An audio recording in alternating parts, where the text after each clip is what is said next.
A continuación, para dar inicio a la exposición, quisiera presentar a la expositora que impartirá la sesión de hoy.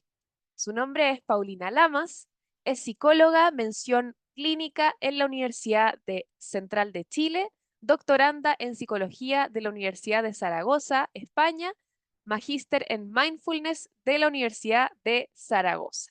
Le damos el paso a Paulina para que inicie su presentación. Adelante, Paulina.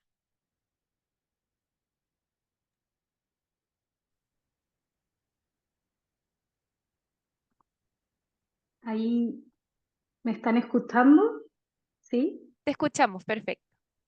Bueno, les doy la bienvenida a todas y a todos. Le agradezco a María Jesús por su presentación y por esa introducción. Y bueno, estoy muy contenta de estar acá. Es mi primera vez en ADIPA y espero que podamos tener un seminario que les sea de utilidad para comprender un poco en qué consiste el mindfulness y esta relación con nuestra salud mental. Así que voy a proceder a compartir la presentación para que podamos iniciar el seminario de hoy y contarles un poquito también qué vamos a hablar.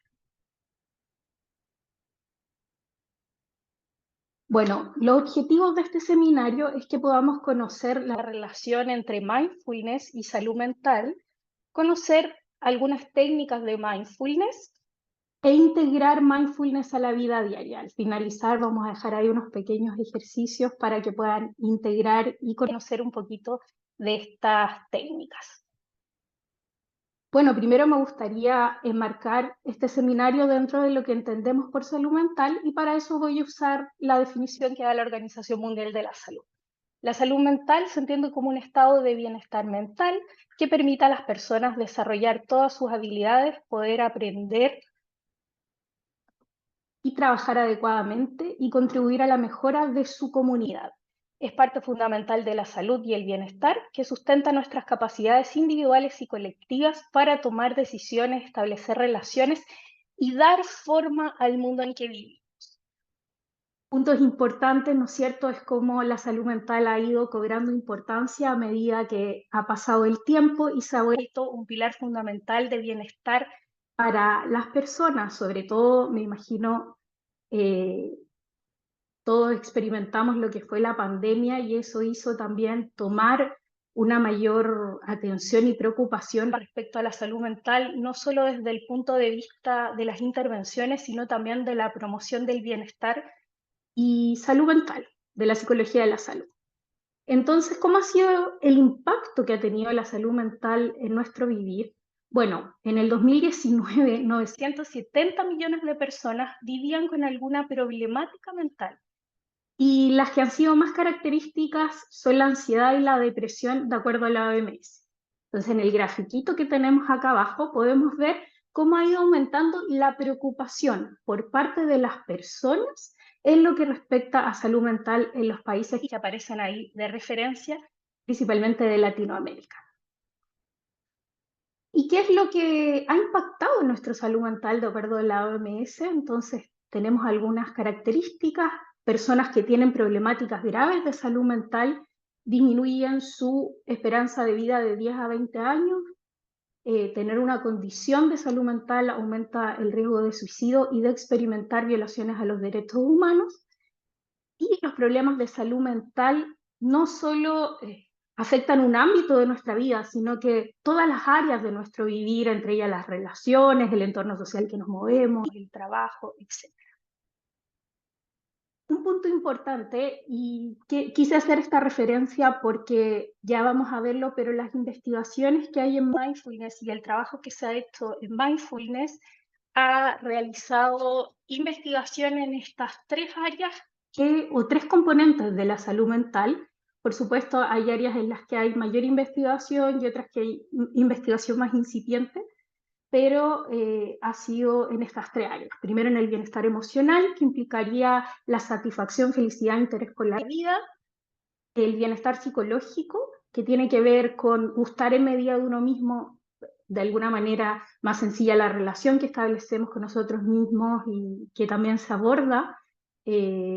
A veces somos muy críticos y todas esas temáticas también son abordadas desde el mindfulness. ser bueno en el manejo de las responsabilidades de la vida diaria, tener buenas relaciones con los demás y estar satisfecho con la propia vida. Y por último, el bienestar social, que es fundamental también en nuestro bienestar, las relaciones, la contribución que hacemos a nuestra comunidad y cómo nos sentimos también parte de ella. Bueno, antes me gustaría marcar un poco lo que ha ido pasando con los enfoques del bienestar de manera muy cortita y cómo las visiones dentro del contexto terapéutico han ido cambiando un poco. Y si bien se mantienen las del siglo XX, han surgido nuevas perspectivas y esto lo voy a hacer desde la mirada terapéutica más cognitiva. Entonces, este es un artículo muy interesante que se los dejo ahí abajo, que comparte Isabel Caro Gavalda, y que explica esto en un contexto histórico también. Entonces, ella comenta que durante el siglo XX las terapias estaban enfocadas en corregir nuestros pensamientos, creencias, que resultaban desadaptativas. Por ahí le sonará esto de cambiar un pensamiento, ¿no es cierto?, irracional por otro, o corregirlo. Y esta corrección de pensamiento está basada también en la comprensión de el ser humano un poquito más como una máquina, el paciente como una máquina, que también tiene relación con el contexto histórico de ese momento, que era una sociedad industrial, donde aparece la tecnología incipientemente, aparece el manejo de las maquinarias. Entonces, la relación terapéutica y la mirada del otro es desde un espacio más de el experto que modifica o arregla esta máquina, que seríamos nosotros, para que piense mejor, para que sea más racional, para que funcione mejor en el mundo. Entonces las técnicas van a estar enfocadas principalmente en buscar que el paciente controle o modifique sus pensamientos para producir los cambios en las conductas y emociones. Bueno, este cambio que surge en el siglo XXI también está muy relacionado a una completa globalización del mundo en términos de comunicaciones.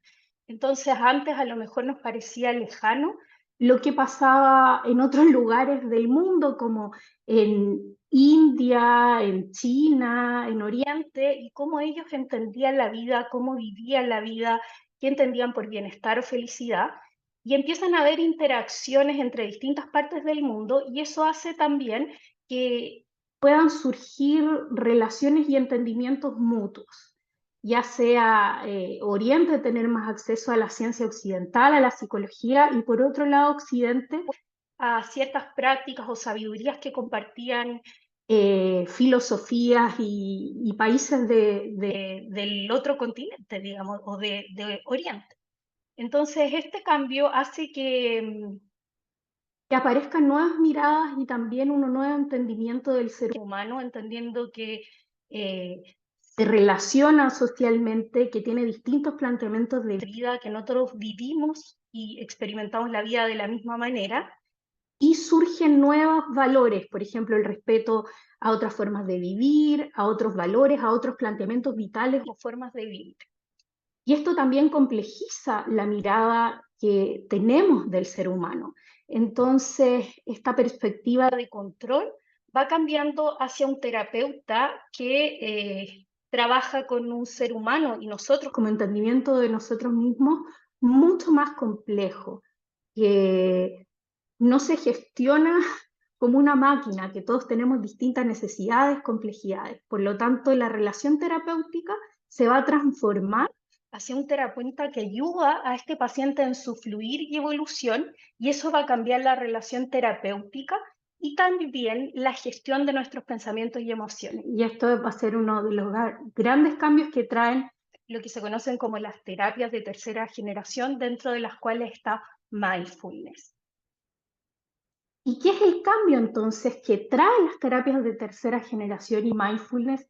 Principalmente que se centran en reducir este malestar psicológico y aumentar el bienestar psicológico, que esto ya es conocido dentro de todos los contextos terapéuticos. Un enfoque es reducir el malestar psicológico siempre, pero también surge un gran interés por aumentar el bienestar psicológico Y también este cambio no va a consistir en corregir pensamientos y emociones o lo que nos ocurre, sino que esta relación con nuestras emociones y pensamientos va a ser diferente y va a estar mediada por la aceptación de estos y el desarrollo de emociones positivas.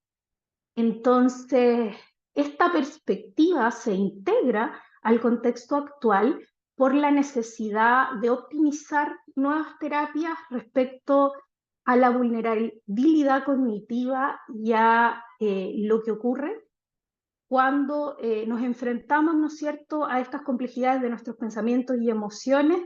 Y una palabra que surge que es muy importante es la fusión cognitiva, que es creer que nuestros pensamientos y emociones nos representan o representan la realidad. Y ahí va a haber un cambio al poder desarrollar una perspectiva que nos permita observar estos pensamientos y emociones con distancia, aceptarlos y reconocer que estos fenómenos no son la realidad de alguna manera. Entonces, ¿cómo surge este intercambio? Bueno, en general tiende a asociarse a veces erróneamente el mindfulness a algún tipo de religión, como que hay que participar de algún tipo de religión o perspectiva espiritual, pero esto no es así. Sin embargo, los orígenes sí vienen de este intercambio, particularmente parten de un intercambio entre la filosofía particularmente budista y científicos. Y esta relación se produce por varios eventos, entre ellos, perdón, me apareció algo en la pantalla, ¿no? María No, no Jesús, se ¿me ve nada. escucha?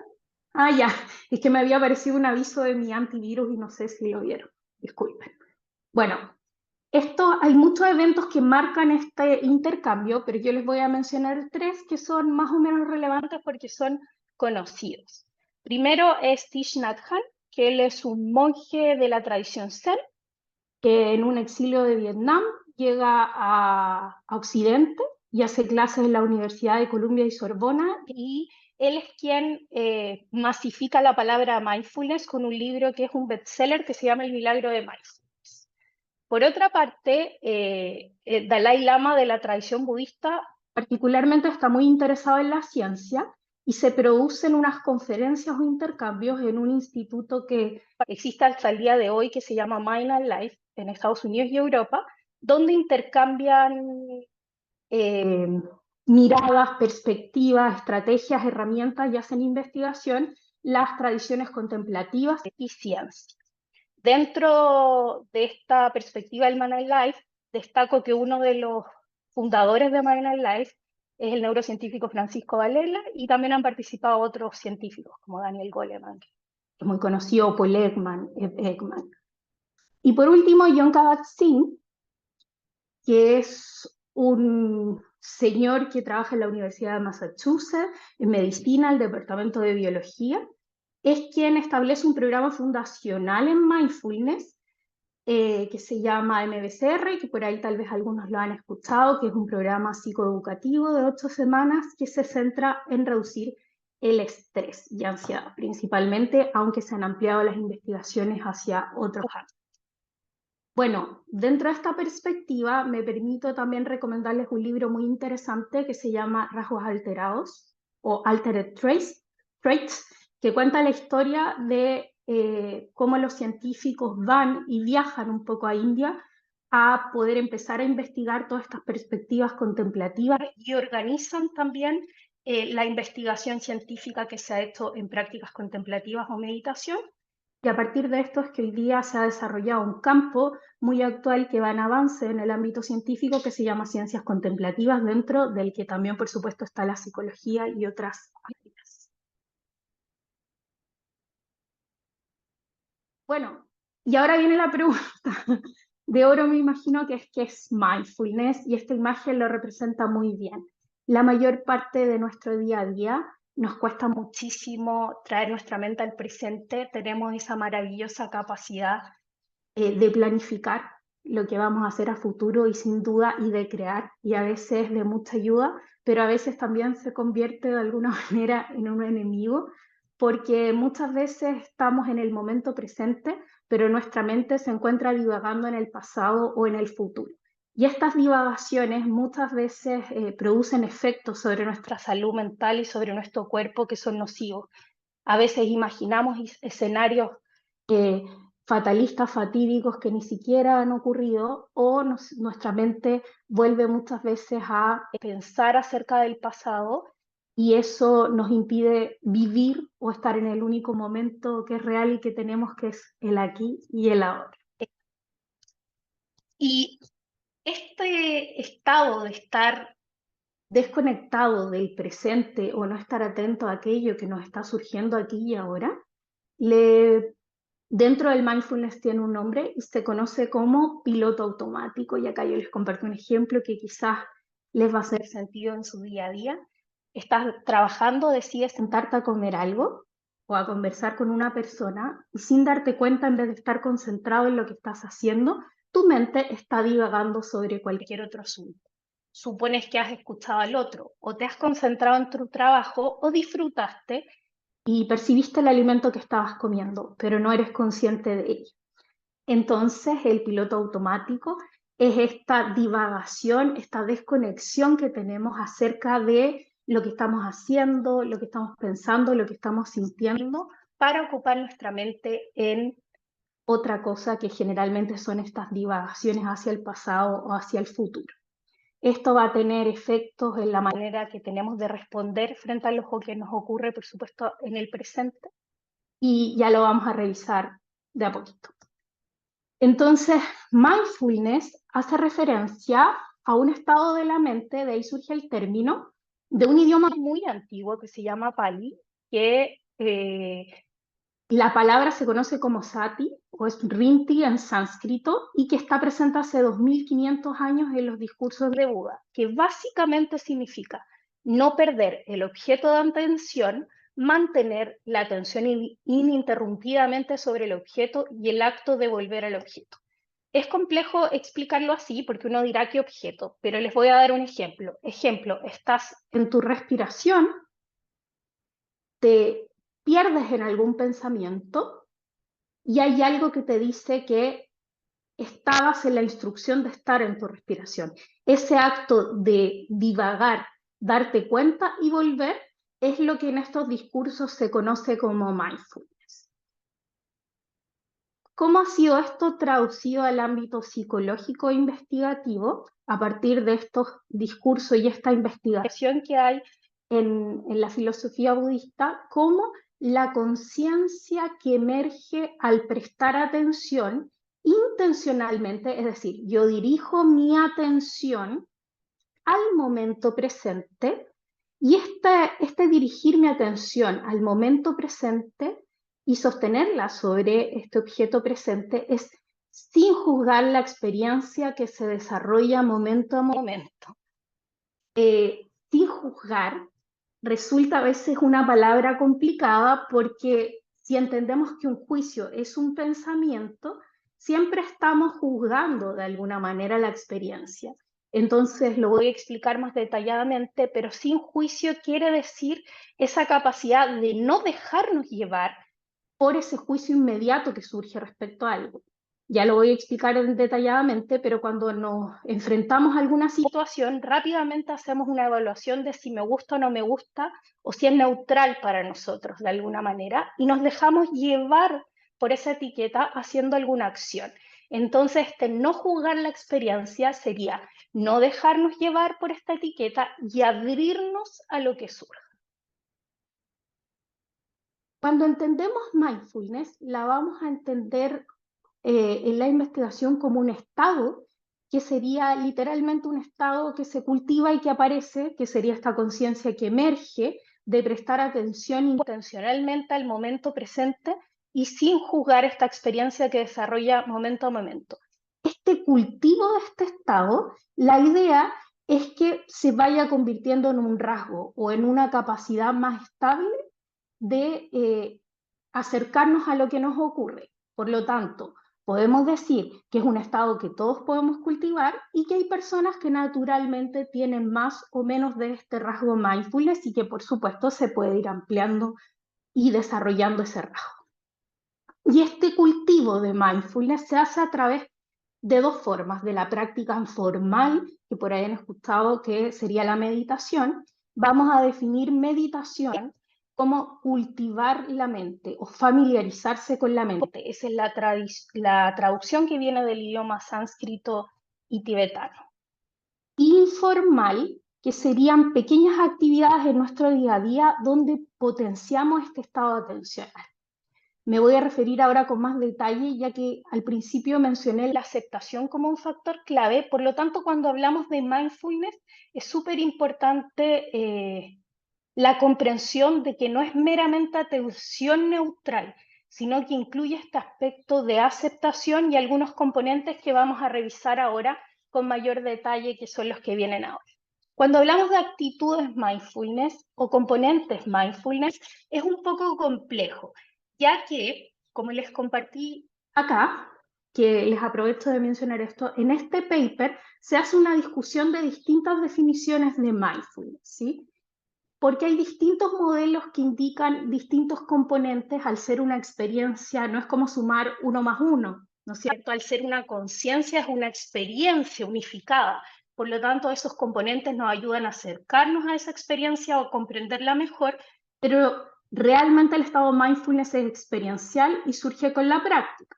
Entonces vamos a revisar los componentes en común y particularmente dos modelos, uno de Jon Kabat-Zinn, que ya lo mencioné, que él es muy conocido y como es quien funda este programa del MBCR, que es el programa que tiene mayor investigación científica hasta el día de hoy.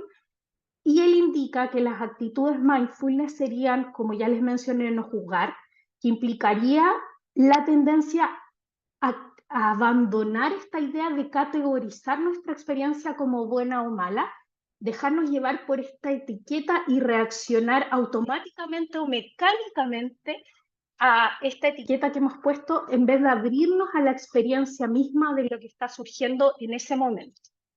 Un segundo aspecto sería la paciencia, que tiene que ver, cuando estamos en la práctica, de respetar los procesos naturales de los acontecimientos y de los eventos internos y no forzarlos ni precipitarlos.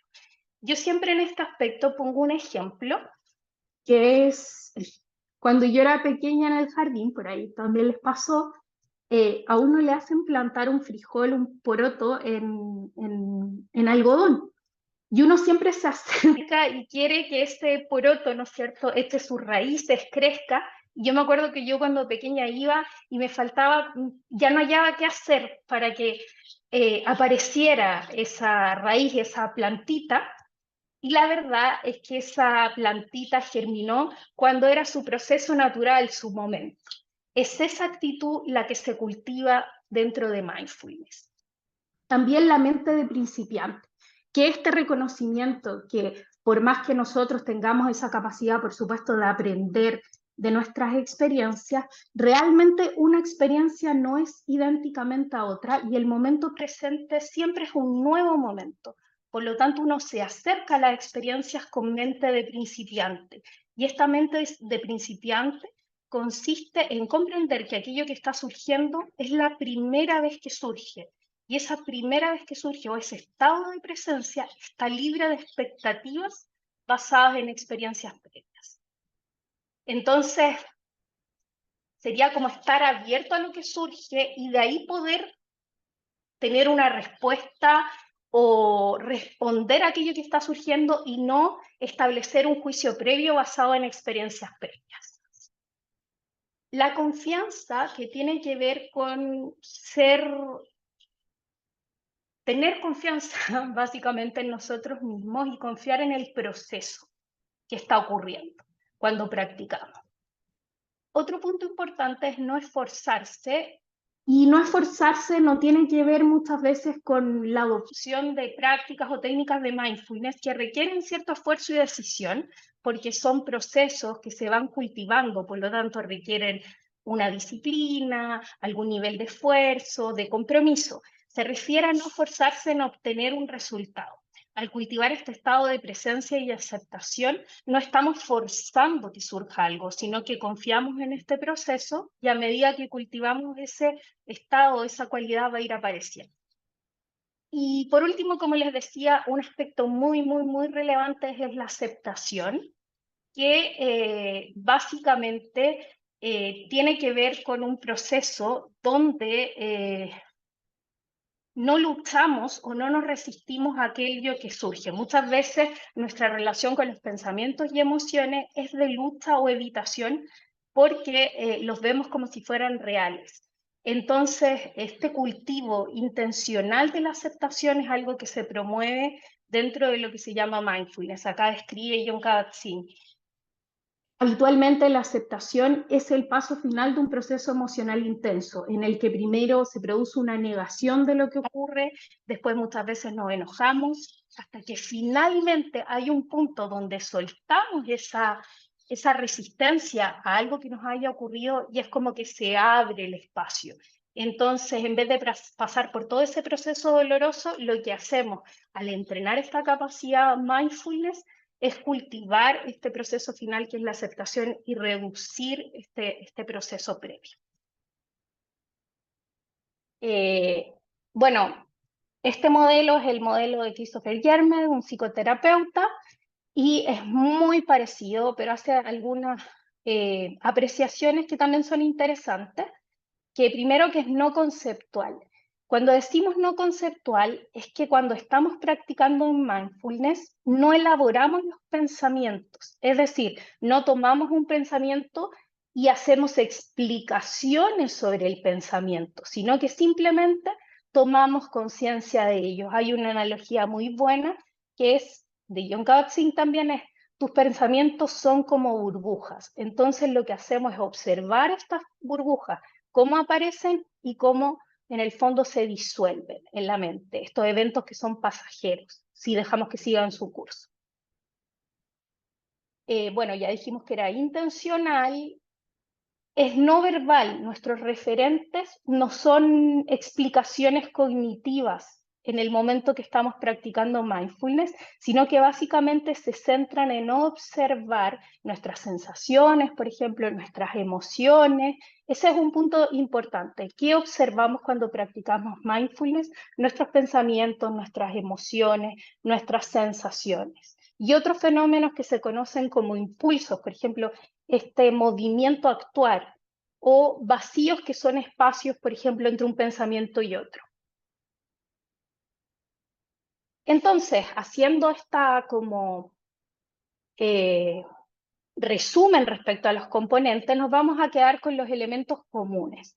Los elementos comunes de todos los modelos de mindfulness son que es una atención orientada hacia el presente, es decir, mi mente no está divagando sobre el pasado o el futuro, sino que está atenta a lo que está ocurriendo, ya sea a algo externo o a eventos internos, un pensamiento, una emoción, una sensación corporal. Aceptación radical de cualquier experiencia sin evaluación ni juicio previo, lo que explicamos de no juicio. Apertura a la experiencia sin elaborar los contenidos de pensamiento que se observan. Intencional. Eso quiere decir que hay una elección, una forma activa de implicarse. Requiere un cultivo, una intención, una motivación. Sobre todo cuando estamos, ¿no es cierto?, cultivando esto hasta que empiece a aparecer como un rasgo más estable en nuestra mente. Y entonces, ¿qué es lo que aceptamos? Acá hay una enseñanza interesante que se comparte desde la filosofía contemplativa, y es que establece que habrían dos dolores. Un dolor primario, que sería aquellas experiencias de la vida que son parte de la vida y que implican algún nivel de dolor. Por ejemplo, enfermarse, envejecer, la muerte, o muchas veces no poder estar con quien nos gustaría estar, o tener que estar con quien a veces no queremos estar, o la experiencia de emociones que a veces catalogamos como destructivas porque nos hacen sufrir, y un sufrimiento secundario que sería la resistencia a estos sufrimientos primarios. ¿Cómo surgiría esta resistencia?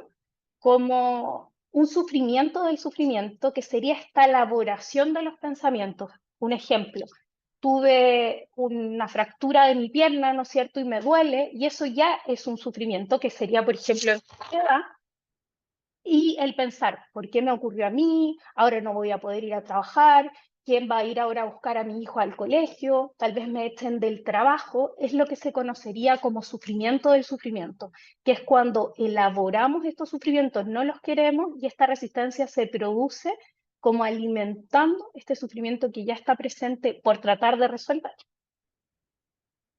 Y el sufrimiento del cambio, que implica el no reconocimiento de que todo es cambiante, nuestros pensamientos, nuestras emociones, el mismo hecho, por ejemplo, de envejecer es parte de la vida y es un cambio, que nuestro trabajo no dure siempre, que nos podamos enfermar, es parte de los cambios que experimentamos en la vida. Entonces, la resistencia a esos cambios también aumentaría nuestro sufrimiento. Entonces, hay una fórmula que se comparte dentro de este ámbito, que es el dolor por resistencia es igual a sufrimiento.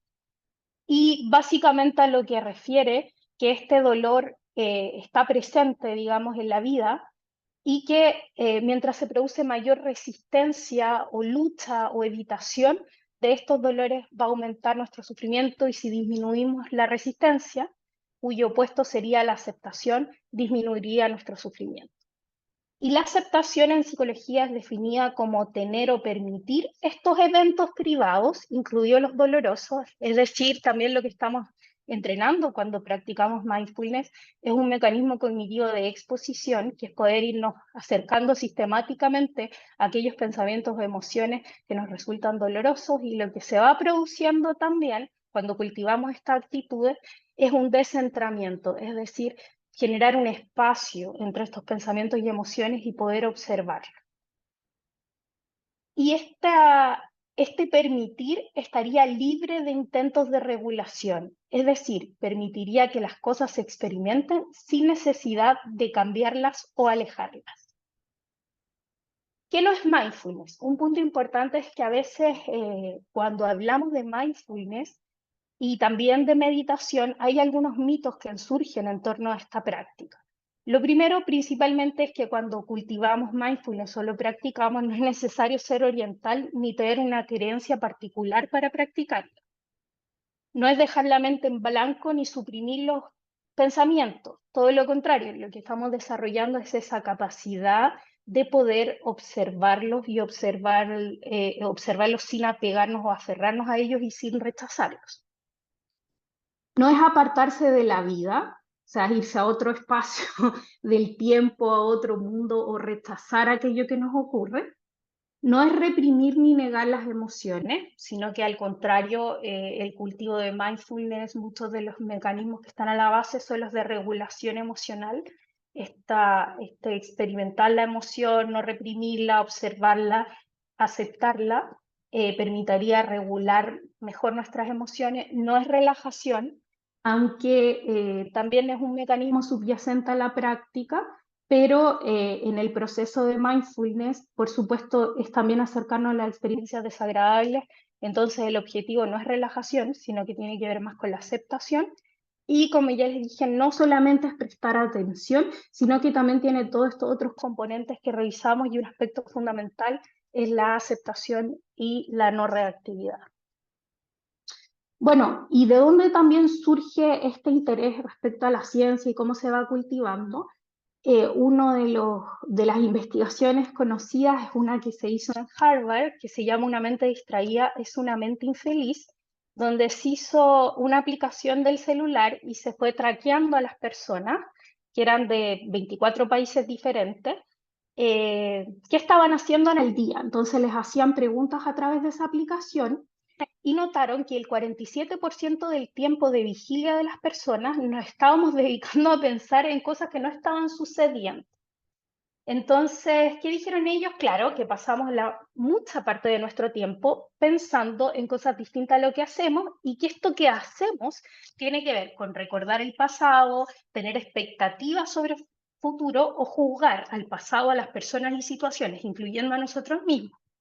Entonces, los resultados, los que relacionaron con felicidad, indicaron que la mente que tiende a divagar frecuentemente y este estado de divagación es un predictor significativo de infelicidad.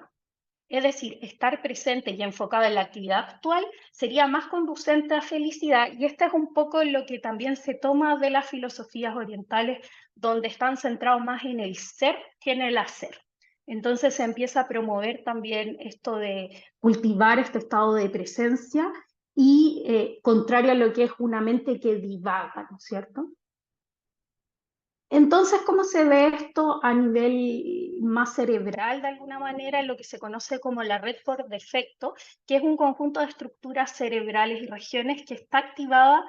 Generalmente se observa que en personas que tienen bajo mindfulness en la investigación, tenemos en general esta red por defecto activada en reposo y que tiene que ver con la divagación mental, es decir, estar pensando acerca de nosotros mismos, estar divagando sobre el pasado, sobre el futuro, y lo que se ha mostrado, acá yo les puse un ejemplo de una investigación, es que cuando está sobreactivada esta divagación, esta red por defecto, está asociada con la rumiación o el pensamiento obsesivo, que es común a temas como la ansiedad y la depresión.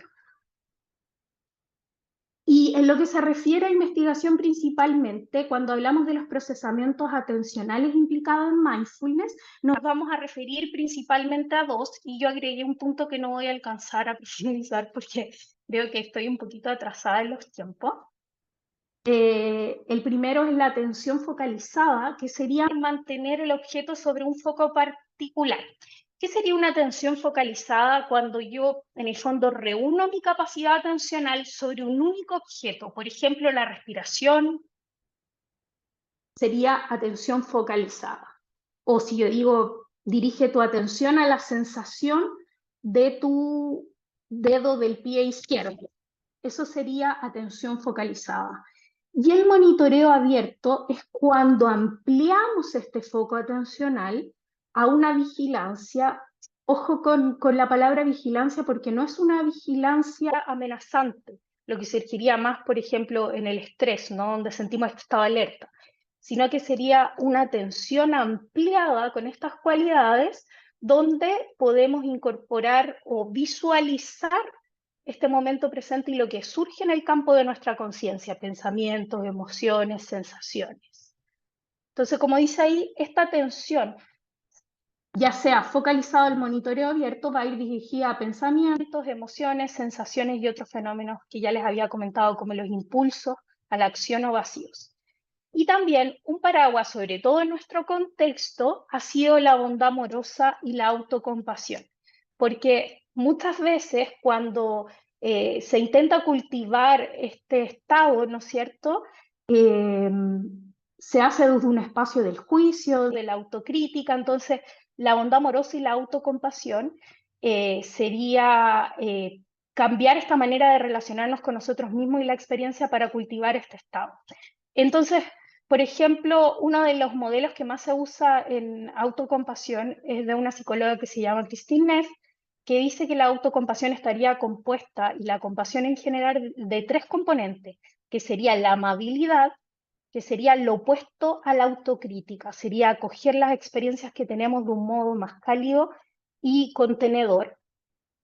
Mindfulness, que sería esta atención que no enjuicia aquello que surge, sino que lo observa y lo acepta, y la humanidad compartida, que sería lo opuesto al aislamiento, que sería el reconocimiento de que todas las personas experimentamos en algún nivel algún tipo de dolor, problema o sufrimiento, y que deseamos aliviarnos. Esto nos permitiría estar más abiertos a la experiencia y no aislarnos cuando sentimos un dolor, y disminuir esta autocrítica, este juicio y esta rumiación acerca de aquello que nos ocurre de nosotros mismos.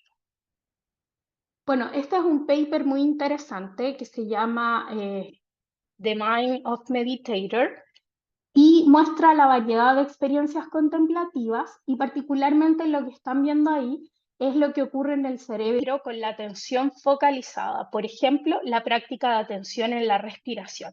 Entonces se observa en el punto 1 esta mente divagante. En el segundo punto, cómo me doy cuenta, que tiene que ver con la red de salencia, de esta distracción y reoriento mi atención. Y por último, cómo se ve en nuestro cerebro cuando hay una atención sostenida, ¿sí? Acá se habla de atención focalizada diferente de mindfulness, porque ellos nombran mindfulness al monitoreo abierto, que eso finalmente es la ampliación o este estado que se conoce como estar presente, que es esta vigilancia a todo lo que surge o ocurre en el campo de nuestra conciencia. Y por último, las prácticas de compasión o amor bondadoso. Entonces acá yo les compartí un poquito de las áreas involucradas en la meditación y que tienen que ver con los pasos que vimos anteriormente. Por ejemplo, un punto importante sería que la corteza cingulada posterior y la corteza prefrontal medial son parte de esta red por defecto y en el momento de practicar, ¿no es cierto?, la meditación, esta se apagaría o disminuiría porque en esta investigación se comparan meditadores expertos con personas que no han meditado y lo que se observa es que en personas que han meditado hay una menor activación natural de la red por defecto. Y bueno, dentro de este paper se mencionan beneficios o importancias de la meditación en salud mental y emocional y evidencias que se ha demostrado que la meditación, que sería el cultivo formal de mindfulness, es efectiva en el manejo de la depresión y el dolor crónico, mejoraría además el bienestar general, la neuroplasticidad, que por ahí la deben haber escuchado, que es la capacidad de nuestro cerebro de cambiar, ¿no es cierto? Y que ahora es a lo largo de toda nuestra vida, ya sea sus funciones, incluso su estructura. Entonces, se observó en algunas investigaciones que meditadores expertos modificaban hasta el volumen de su materia gris en áreas asociadas con la atención, la propiocepción, perdón, la interocepción y el procesamiento sensorial. Regulación emocional y respuesta al estrés. La práctica regular mejora cómo regulamos nuestras emociones, ya vamos a ver un poquitito de eso, y cómo nuestra reactividad a estas experiencias negativas incluye el estrés. Uno de los grandes mecanismos a la base del mindfulness es la neurobiología del estrés y cómo la práctica regular provoca menos activación del sistema simpático y también fomenta que el sistema parasimpático se regule más rápidamente. Bueno, esto se los voy a dejar ahí porque si no me voy a atrasar, pero es básicamente el mecanismo de acción ligado a la enseñanza de mindfulness que se imparte.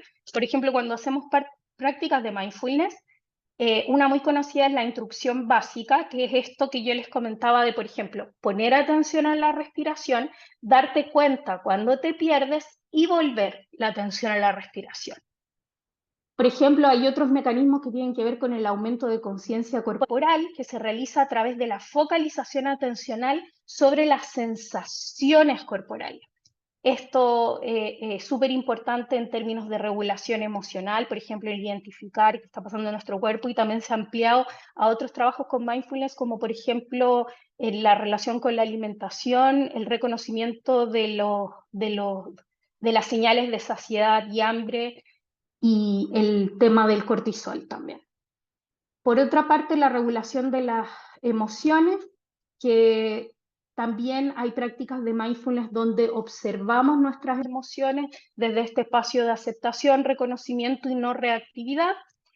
Y esta regulación emocional implicaría mecanismos de reevaluación, que es poder volver, o sea, cuando nos acercamos a este evento interno, reevaluar esa experiencia. También al poder exponernos sistemáticamente a este evento interno, al practicar, disminuye, ¿no es cierto?, la reactividad que tenemos frente a ello y se va extinguiendo esta reactividad y se van produciendo nuevos aprendizajes. ¿Y cómo sería esto? ¿Qué enseñanza estaría a la base? Identificar los contenidos mentales, no juzgar la experiencia que surge, aceptarla y no reactividad frente a la misma. Otro punto es el desarrollo del insight metacognitivo. La metacognición es la capacidad cognitiva que tenemos de observar, es como nuestra conciencia observando cómo pensamos, cómo sentimos, cómo nos emocionamos. Entonces, en la medida que uno va cultivando mindfulness, puede generar este espacio de observación de sus emociones, de sus pensamientos, sin estar fusionado a ellos. Es decir, un, un ejemplo que podría expresar esto es que si me doy cuenta de que estoy enojado, no puedo estar tan enojado. Esa capacidad de darte cuenta que tienes enojo y que no eres el enojo sería este desarrollo de la metacognición. Estaría vinculada también a la corteza frontopolar, que son áreas de integración a nivel más superior, digamos, y de integración de distintas áreas de nuestro cerebro más nuevo. Y los cambios de perspectiva del yo, que es donde se produciría una palabra que hoy día está muy en boga, que es la flexibilidad cognitiva, que es esta capacidad de cambiar de pensamientos, respuestas y no tener rigidez en nuestros patrones al momento de reaccionar, y esto permitiría tener una mirada respecto a nuestro yo mucho más dinámica y amplia. Bueno, ¿y qué dice Jon Kabat-Zinn respecto al estrés? Que es un poquito lo que les voy a compartir rápidamente, que cuando nosotros estamos en este estado de piloto automático y hay alguna situación estresante, simplemente no evaluamos y reaccionamos a ella porque estamos desatentos a qué nos está ocurriendo y qué está ocurriendo con la situación, y se activan nuestros patrones automáticos. Por lo tanto, cuando cultivamos mindfulness y se desarrolla esta conciencia sobre el momento presente, lo que podemos hacer es darnos cuenta, generar un espacio entre estímulo y respuesta, y esto permitiría que surgiera no una reacción, sino una respuesta más acorde a ese contexto. Entonces, para que vean un poco cómo nuestra percepción va condicionando la realidad. Entonces, por ejemplo, veo algo que aparece y que de hecho puede ser un evento interno. Eso es lo que nos caracteriza a los seres humanos, ¿cierto? Si yo, por ejemplo, tengo miedo a los aviones, no necesito simplemente irme de viaje en un avión en el tiempo real, sino que basta que imagine que voy a viajar en un avión y se activan, ¿no es cierto?, pensamientos, reacciones frente a ese evento interno. Entonces, aparece un evento y mi reacción habitual es me gusta, no me gusta, o algo más neutral. Y esa evaluación hace que yo reaccione frente a esos hechos acercándome o alejándome. Y esto va generando modelos o patrones de conducta, es decir, formas de reaccionar a ese evento o asociaciones que hacemos de ese evento. Y estos se van convirtiendo en nuestros marcos de referencia personal, es decir, en los patrones o en la forma que vemos la realidad y vamos respondiendo a ella. Y esta forma o estos patrones de reaccionar frente a la realidad son automáticos, se convierten en automáticos, es decir, ya no establecemos conciencia sobre ellos, sino que simplemente vamos reaccionando. Y esto tiene mucho que ver con el tema del estrés, que se sabe que está a la base, ¿no es cierto?, de los procesos de inflamación, y la inflamación a su vez de varios temas, ¿no es cierto?, de salud física y mental. Entonces, esto rápidamente surge un evento, ¿no es cierto?, se va a activar, ¿no es cierto?, nuestros mecanismos biológicos de huida o lucha, o también de congelamiento, que se ha estudiado ahora, y esto hace que se active nuestro sistema autónomo simpático. Por lo tanto, eso hace que nuestro sistema de alguna manera sea eficiente para responder a esa amenaza, que puede ser una amenaza interna, es decir, un pensamiento o una emoción o algo que está ocurriendo en nuestro entorno, ¿no es cierto? Lo típico es que esto antes, antiguamente, era el león que te podía comer y uno tenía que sobrevivir y lo hacía de esa manera, pero hoy día, ¿no es cierto?, nuestros eventos estresantes mucho tienen que ver con aquellos escenarios imaginados respecto al futuro o expectativas que tenemos. Bueno, esto de igual manera activa, ¿no es cierto?, esta reacción frente al estrés, que sabemos que al mantenerse constantemente activada o regularmente activada tiene muchos efectos para la salud, como los síntomas que aparecen ahí, y eso va generando una serie de consecuencias a nivel físico. Esto que aparece acá, esta reacción interna, tiene que ver con que tanto el sistema cardiovascular, muscular, el sistema nervioso, están súper activados para poder, ¿no es cierto?, luchar o huir, y eso tiene que ver con la hormona de la adrenalina y el cortisol, muy vinculada, ¿no es cierto?, al estrés cuando se mantiene regularmente, ¿no es cierto?, activa. Y cuando hacemos prácticas de mindfulness, lo que hace es que va disminuyendo esta reacción a estos acontecimientos externos y esto ayudaría, ¿no es cierto?, a que se restablezca nuestro sistema parasimpático, que es el que trae la calma y que dice que ya no estamos enfrentando una amenaza, ¿no es cierto? Regularía mayormente este sistema parasimpático. Y bueno, un punto importante que no voy a alcanzar a ver con detalle, pero se los dejo acá. De todas maneras, quienes participen del curso, esto lo vamos a profundizar y ver con mucho mayor detalle. Pero para que tengan una idea del modelo básico, porque hay varios modelos de regulación emocional con mindfulness, consiste en ser consciente de la emoción. Este ser consciente está expresado acá abajo, que es un modelo de regulación con depresión, para personas con depresión, que sería tomar conciencia de lo que me está pasando a nivel de sensaciones, pensamientos, observar. ¿Sí? Luego de poder observar eso, surge una pausa o un distanciamiento, como aparece acá, decentering, que es darme cuenta que no soy mi pensamiento, sino que observo estos pensamientos como si fueran burbujas. Y luego, haciendo una evaluación de lo que está ocurriendo, tendría una respuesta frente a este contexto y indagar las causas. La indagación significa traer a la luz esa experiencia. Traerla a la luz quiere decir reconocer estos patrones o condicionamientos que están a la base. No construir como elaboraciones, que es lo que vimos antes, o rumiar sobre aquello que surge, sino que simplemente poder indagar en esas causas. Y bueno, acá les comparto rápidamente algunos beneficios que se han investigado respecto a la salud, como la reducción del cortisol, que se entiende mayormente respecto a la explicación del gráfico, del estrés, de la ansiedad, el aumento de esta plasticidad cerebral, mejoras del sistema inmunológico, muy vinculado también al tema del mecanismo del estrés, mejora de la resiliencia y una mayor regulación emocional y gestión de las emociones. Y esta es la evidencia que hay hasta ahora en estas distintas temáticas, donde es más amplia o se ha estudiado más en bienestar psicológico, en dolor crónico, en ansiedad, en depresión. Hay más investigación, digamos, y también se ha investigado en estas otras áreas de la salud. Y dentro de las IBM, intervenciones basadas en mindfulness o en inglés MBI, hay programas que se basan en una filosofía más mindfulness y otros programas que tienen a mindfulness como un componente, ¿sí? Dentro de otra mirada o teoría, un ejemplo grande de este último grupo es la terapia de aceptación y compromiso, que se basa en otra teoría que se llama de los marcos relacionales, pero sí se trabaja también muy de la mano de esta técnica de mindfulness. Y los programas basados en mindfulness que tienen esta filosofía que conversamos.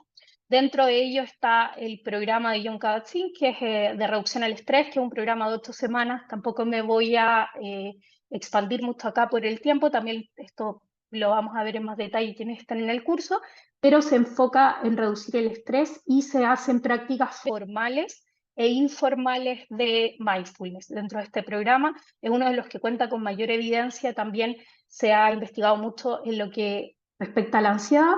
El MBCT, que es un programa que se creó para la recaída en depresión, que se basa en el MBCR y en la terapia de Beck, en una actualización de la terapia de Beck. Por supuesto, uno de los cambios es esta relación con los pensamientos y emociones. Y el MBRP, que se ocupa en prevención de recaídas en términos de drogas y trabaja sobre todo en el crédito. Y la DBT, que es la terapia dialéctica conductual, que se trabaja sobre todo sobre el trastorno limítrofe de personalidad. Y dentro de los tipos de práctica principales que realmente son transversales a los programas de mindfulness, y lo que se hacen es adaptaciones y adecuaciones depende de la población que se esté trabajando o el objetivo terapéutico, que es la atención a la respiración, que ya vimos un poco en qué consistía, el body scan, que es esta exploración de las sensaciones corporales o recorrido del cuerpo, que se realiza explorando nuestro cuerpo y las sensaciones principalmente, y también trabajando en ellas, acercándose desde una aceptación, no juicio, etc. Movimientos conscientes, dentro de los cuales, por ejemplo, en el programa de John Kabat-Zinn también se utiliza el yoga, que ahí aparecen fotos de cómo se trabaja, y siendo consciente a estos movimientos, la práctica de observación de los pensamientos y emociones directamente, esta meditación de foco abierto, que sería esta como ampliación de la atención hacia un estado de presencia y observar los contenidos de la mente como si fueran nubes en el cielo, sin aferrarse ni rechazarlos, meditaciones de autocompasión, donde se desarrolla, ¿no es cierto?, este cambio en la mirada o relación con nosotros mismos, desde el no juicio, desde los elementos que vimos, mindfulness, humanidad compartida, no juicio, y la indagación, que es esta revisión, muchas veces de la mano de un terapeuta o instructor, donde traemos al presente o hacemos florecer esta experiencia y la revisamos y reflexionamos en conjunto y la ponemos acá frente, lo que nos pasó en la práctica. Y les dejo quiero mostrarles este video que resume un poquito todo lo que he explicado, porque sé que es un poquito difícil si no lo hemos practicado comprenderlo, y espero que les ayude. No sé si necesito... ¿Lo escuchan? No se escucha. En Ya, la barrita de entonces, herramientas hay que poner compartir ya, sonido en los tres puntitos. ¿Dónde dice más? Compartir con sonido. ahí, ya.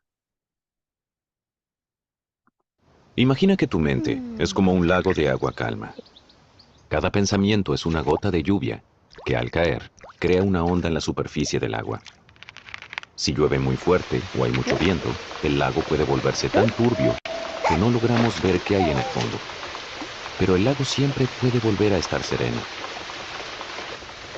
De hecho, a medida que entrenamos nuestra mente, empieza a haber cada vez menos ondas. Y a medida que la superficie del lago se aquieta, es más fácil ver qué hay ahí abajo. Algunas veces nos va a gustar lo que vemos y otras veces no tanto.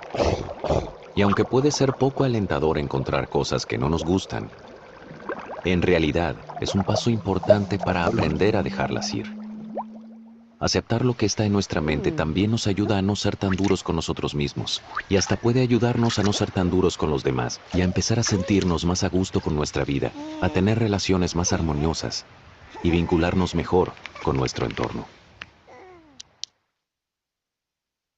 Bueno, acá, claro, esto muestra un poco cómo nos vamos acercando a estos contenidos de la mente, y a través del no juicio, la aceptación, también podemos disminuir nuestra reactividad y lucha contra aquello que surge, y ir cultivando este espacio de aceptación que nos permite observar con mayor claridad, y esta mayor claridad provoca un bienestar interno y también, por supuesto, nuestra capacidad de gestionar una mejor respuesta de acuerdo a lo que está pasando en nuestro entorno. Eh,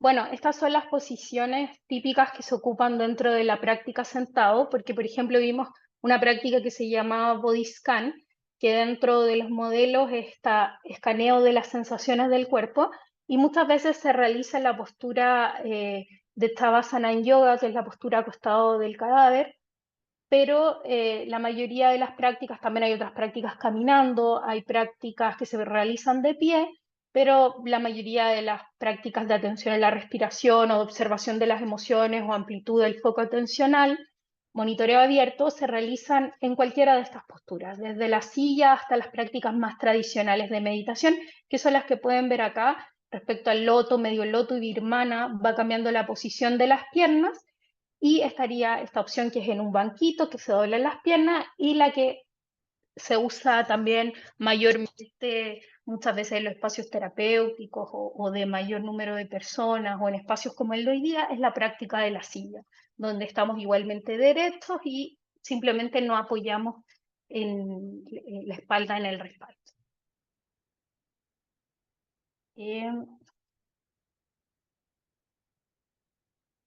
Bueno, quiero preguntarle a María Jesús si alcanzamos a hacer una pequeña práctica. Sí, Porque adelante. ¿sí? Bueno, Sí. entonces Me voy a salir de acá para que no se distraigan con la presentación. Y entonces les invito que ahí donde estén en su silla puedan tomar una postura de atención, que la sientan cómoda, donde tengan su espalda recta, pero donde sientan que no están ni encorvándola demasiado, relajándola demasiado, ni tampoco siendo muy duros con su postura, sino una postura que fortalezca la tensión, que sientan que fortalece la presencia, que puedan ojalá tener contacto de sus zapatos o sus pies en el suelo. Y les invito a cerrar sus ojos suavemente y vamos a también tomar contacto o llevar nuestra atención a la sensación de nuestros pies anclados a la tierra. Y en esta sensación de anclamiento a la tierra, les voy a invitar a abrirse a esta experiencia, a traer esta curiosidad de un niño, esta mente de principiante que está descubriendo cada experiencia con una mirada de investigador experiencial. Y desde ahí les quiero invitar a llevar su atención a los sonidos del entorno, simplemente a abrir la puerta del oído y a escuchar qué es lo que está ocurriendo a su alrededor, simplemente escuchando, observando, investigando, con curiosidad.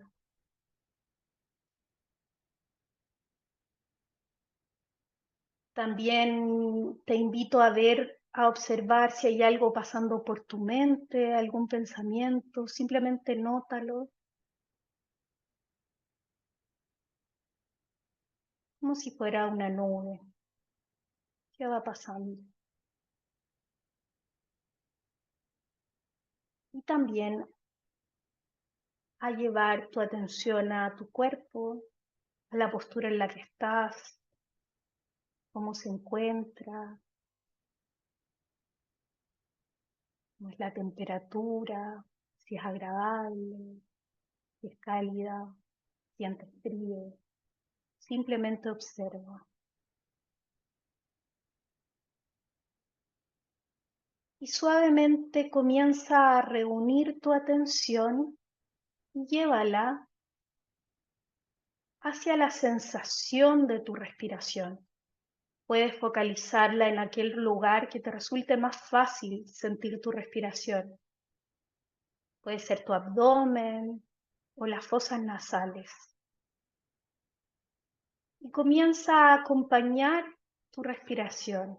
Siente cómo el aire ingresa a tus pulmones, la pausa que surge antes de exhalar, la exhalación, sin forzar nada, ni su duración ni su intensidad. Es como que acompañaras a tu respiración y ese fluir, simplemente sintiendo esta inhalación y exhalación en cada momento. Y notas que tu mente se distrae o se va hacia algún pensamiento u otro sitio, con amabilidad desengancha de esa distracción, volviendo suavemente tu atención a la respiración y acompañándola, estando con tu respiración y acompañándola. En cada respiración te vuelves más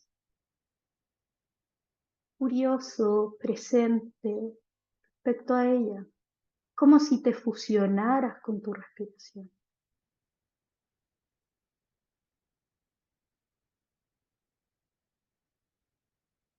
Y desde ese lugar comienza a amplificar tu atención hacia el resto de tu cuerpo, ayudándote de la respiración. Pone atención a tu cuerpo en su totalidad.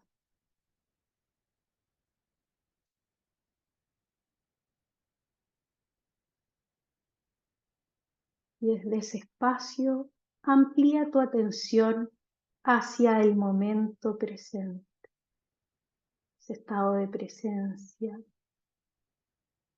simplemente estando acá, sintiendo esa presencia, anclándote a tu cuerpo, a la sensación de tu cuerpo, con la atención en tu cuerpo.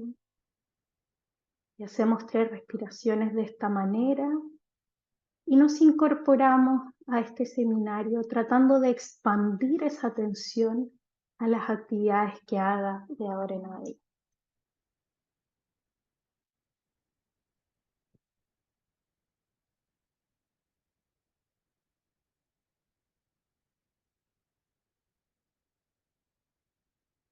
Bueno, espero que hayan podido experimentar un poquito de lo que es mindfulness. Esta es una práctica que se llama la práctica de los 3 pasos y que está dentro de uno de los programas, principalmente del MBCT, que lo mencionamos ahí. Y les dejé también de regalo en la presentación que no alcanzamos algunas prácticas informales para que puedan llevar a su día a día, ya sea cuando estén en cosas súper habituales como lavar la loza, caminando, haciendo alguna actividad y puedan cultivar ese estado que todos tenemos y que no es especial, que podemos cultivar, que es esta atención plena. Así que les agradezco muchísimo y me abro a cualquier pregunta que puedan tener. A María Jesús, tú ahí. Gracias a todos. Muchas gracias, Paulina, por ese momento de relajación en este día sábado. Vamos a recibir 3 preguntas dado el tiempo, así que pueden levantar sus manitos para ir cediéndoles el micrófono. Vamos con Joana Tapia entonces. Hola, buenos días. Hola. Bueno, quisiera hacerle una consulta. Dentro de todo, igual muy interesante lo que usted acaba de plantear en todo este seminario. Quisiera hacer la siguiente consulta. Eh, ¿Cómo se puede tratar a una persona dentro del espectro del autismo, ya sea una persona adulta o un niño, el mindfulness, así se pronuncia? Sí, Ya que todos tenemos claro que la ansiedad y la depresión y todo esto, el sentimiento y el reconocimiento de emociones y sensaciones, nos cuesta mucho reconocerlas. ¿Hay algún método con que pueda ser más para llegar a eso, como más fácil, sabiendo que está mira, todo esto por medio? sí, Joana, la verdad es que muchas gracias por tu pregunta. Yo no tengo expertise en ese tema y hasta ahora me imagino, como se ha ampliado tanto esta investigación, que deben haber algunas investigaciones iniciales en autismo. Te recomiendo buscar o en TEA en general, en el espectro, pero yo particularmente no las conozco ni conozco un modelo hasta ahora, ¿sí? Sería algo súper interesante ahí los profesionales que se dedican a eso de investigar, desarrollar y profundizar. Así que eso te comparto, Joana. Muchas gracias por tu pregunta. Muchas gracias, Joana. Ahora vamos con la banda Cisterna. Hola, primero que nada, muchas gracias Paulina por tu presentación, estuvo súper interesante y enriquecedora. Eh, bueno, yo actualmente estoy trabajando con pacientes oncológicos y lo que se presenta mucho es la depresión y la ansiedad, pero también hay muchos pensamientos respecto a la muerte, no saber si mañana voy a estar vivo, como mucha culpa, muchos pensamientos angustiantes. Entonces quería preguntarte si existe alguna técnica en específico, porque estoy aplicando mindfulness, pero en realidad como desde la respiración.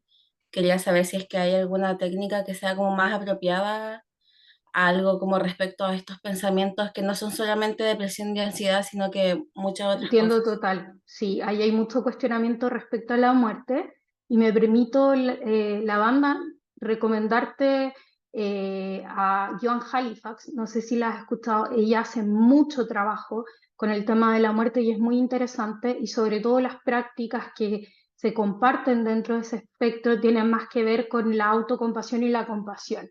¿Sí?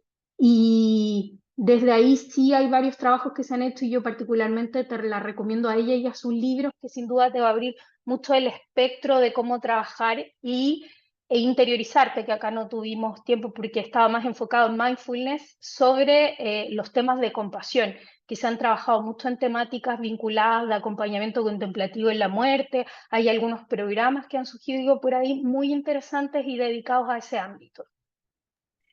¿Cómo se llamaba la autora, Paulina? Preguntan en el chat. Joan Halifax. Ahí lo mandó la banda. Muchas gracias, la banda, por la ayuda.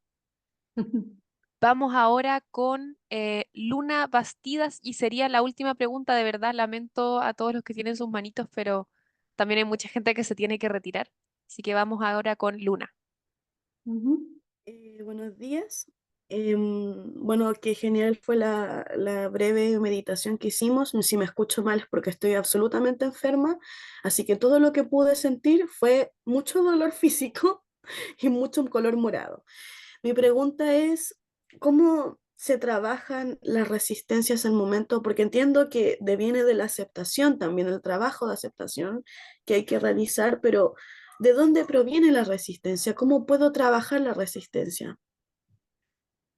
Bueno, precisamente es a través de estas prácticas formales e informales donde vas trabajando esta resistencia que surge como evitación a estos pensamientos o emociones. Entonces, uno va a través de la psicoeducación, de la indagación, permitiendo que aparezca este espacio de acercamiento a aquellas cosas que consideramos como desagradables y cultivando, ¿no es cierto?, a través de la práctica, a través de la atención, estos espacios de aceptación. La aceptación no surge como algo inmediato, ¿sí? En general nuestra tendencia a escapar o resistirnos a aquello que nos duele es muy conocida, es la estrategia que en general usamos con aquello que consideramos desagradable o doloroso, pero también ha pasado que la investigación ha demostrado, y lo experimentamos también, por ejemplo, cuando una persona se sienta ansiosa, que por ahí es una emoción que todos alguna vez hemos experimentado, y quiere que se le pase esa ansiedad y lucha con esa ansiedad y no la quiere cerca, lo que ocurre es que aumenta, ¿sí? Entonces eso tendría que ver un poquito con esto que revisamos de cómo la resistencia amplifica, ¿no es cierto?, este malestar. Y Perfecto. esos reconocimientos de que las cosas cambian, de ir practicando el no juicio, de entrenar nuestra atención para poder observar estos eventos internos, es lo que permite también que estos vayan dejando de ser amenazantes y disminuya nuestra reactividad frente a ellos, ¿sí? Porque te vas acercando a ellos y se va produciendo como esta especie de distancia o espacio que te permite dar cuenta que aquellos fenómenos como las emociones, los pensamientos o la interpretación que hacemos frente a un suceso no es la realidad ni representa lo que somos. Es como cuando uno en este relato interno, por ejemplo, que es algo que nos pasa habitualmente, donde es muy útil esto que vimos de la autocompasión, se dice cosas malas a sí mismo, ¿no? O es muy duro o es crítico, por ejemplo, dice, bueno, yo creo que soy tonto, ¿no? O soy tonta, y cree que ese pensamiento representa la realidad y reacciona de forma automática a ese pensamiento, creyendo que ese pensamiento es lo que uno es. Entonces tú te vas entrenando en observar eso y dar cuenta que eso es solo un fenómeno pasajero, que es un pensamiento y no dice quién tú eres. ¿Sí? Perfecto, perfecto. Muchas gracias. Muchas gracias a ti. Bueno, para finalizar entonces, para cerrar este seminario, me gustaría pedirte algunas palabras de cierre, Paulina, para dejarles resonando a nuestros participantes del día de hoy. No sé si quieres dar algún mensaje. Sí, simplemente agradecer que estén aquí, agradecer también a María Jesús, a Dipa, agradecer el interés que tienen tanto a nivel personal como profesional, porque sin duda son nuevas herramientas y nuevas perspectivas que nos permiten abordar de forma más compleja la realidad actual, que no solo es individual, ¿no? Estamos en periodos del mundo que son más complejos, entonces tener nuevas miradas para trabajar nuestra salud mental y nuestra salud en general es muy enriquecedor. Yo estoy muy agradecida, espero que les haya servido sobre todo el seminario y que lo hayan disfrutado. Eso, muchas gracias. También cerrar con una invitación No sé si cómo quieres invitarlos a tu curso para que profundicen en estos temas. Bueno, la verdad es que traté de hacer un seminario en una hora súper eh, conciso para poder explicar, pero hay muchas más temáticas que se pueden profundizar y en el seminario vamos a profundizar sobre todo en algunas estrategias para abordar temas comunes como la depresión, la ansiedad y algunos aspectos del duelo y sobre todo los temas de autocompasión o bondad amorosa, que también son muy interesantes en el aspecto terapéutico, así que aquellos colegas que quieran profundizar también en este conocimiento, súper invitados y bienvenidos. Vamos a trabajar más profundamente lo que vimos hoy día y con otras cosas también.